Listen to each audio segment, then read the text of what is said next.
So you're looking at a Z51, huh? Well, listen, unless you live in an all-summer state, things could get a little bit slick for you. Let's talk about it.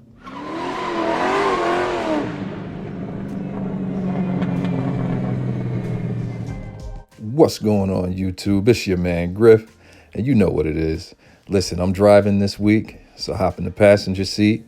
If you're not already subscribed, hit that subscribe button, hit that thumbs up like button, and let's roll. What's going on, guys? It's your man Griff, and as usual, I'm not going to keep you long. I'm just going to try and stick to the facts. So let's get into it. This Z51 situation, a lot of folks want Z51 because of the performance features. However, they're not going to take the car to the track, which is perfectly fine. If you want that performance aspect of the car and you're spending your money, you're entitled to do whatever you want to do.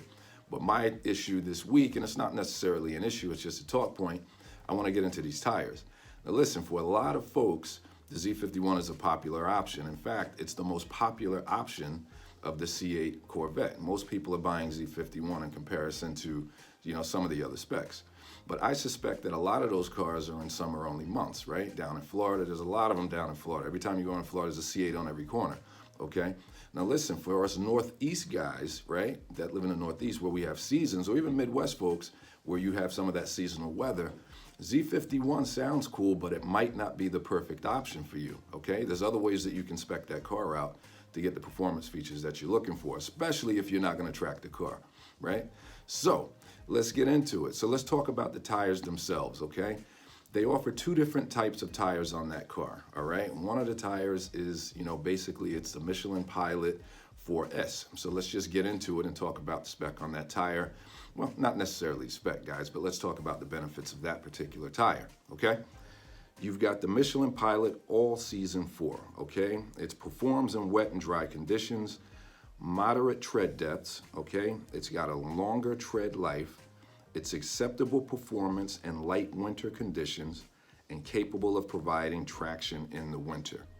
All right, so this is really what you want, right, for an all-season tire. It's gonna give you the performance that you need regardless of what the weather. For a guy like me, I'm in an area where we get seasons, right? Right now, my car is packed away in the garage. It's got a cover on it. It's all clean. It's ready to go for the spring, all right? So for me, those summer tires are not really an option, okay?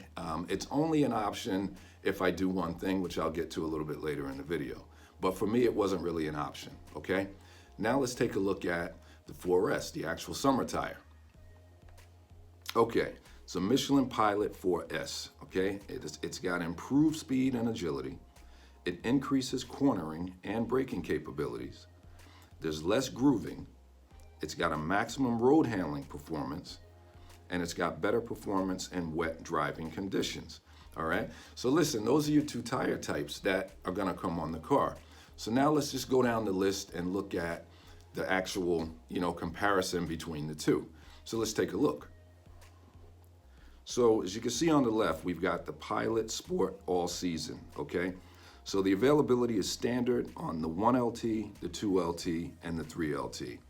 Where you get into the sport tire is when you do the Z51 package, okay? In terms of the type, it's a performance all-season wet and dry grip tire. The 4S is an ultra-high performance summer tire. Now you might see on the thumbnail I said summer only. It's not necessarily a summer-only tire. It's an ultra-high performance summer tire, okay? Here's what's key from a warranty perspective. The Pilot all-season tire has a 45,000 mile warranty, whereas the Sport has a 30,000 mile warranty, okay? Speed rating is the same, so there's no differences there. They're both run flat tires, so you're gonna get run flat on both, all right?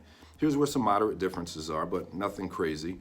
The weight of the tires are a little bit different, okay? The all season is a little bit heavier than the Sport tire, okay? Which is no big deal, doesn't make that much of a difference. The tread wear rating, you can see the differences. We're at 540 on the all season and 300 on the summer tire, which makes sense because the all season has more tread, okay? The UTQG traction rating, they're both rated AA. Now listen, just bear in mind, guys, it's rated a AA for what it is intended for, okay? All season is a AA for its intention. The summer's a AA for its intention.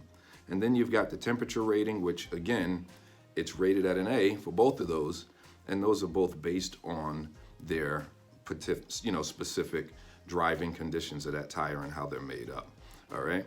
So those are your two tires in the comparisons, guys. So I mean, you know, it's not rocket science, you know. Again, if you want that car, get the car. If you live in a Northeast state or in another winter state, you know, like myself, you just have to bear in mind that you might have to make some considerations on how you drive that car, because your man Griff wants to make sure that everybody is safe, especially myself. So they do get a little bit dicey, guys, under 40 degrees, right? And we know that in the winter states, temperatures can go down. And if this is your daily driver, you just need to be careful, because the composition of these tires, they're completely different, right? So let's just take a quick look at the composition. I'm not going to get too scientific here, but let's just take a quick look at some of the composition of the summer tire and what could potentially happen when you get below that 40-degree mark.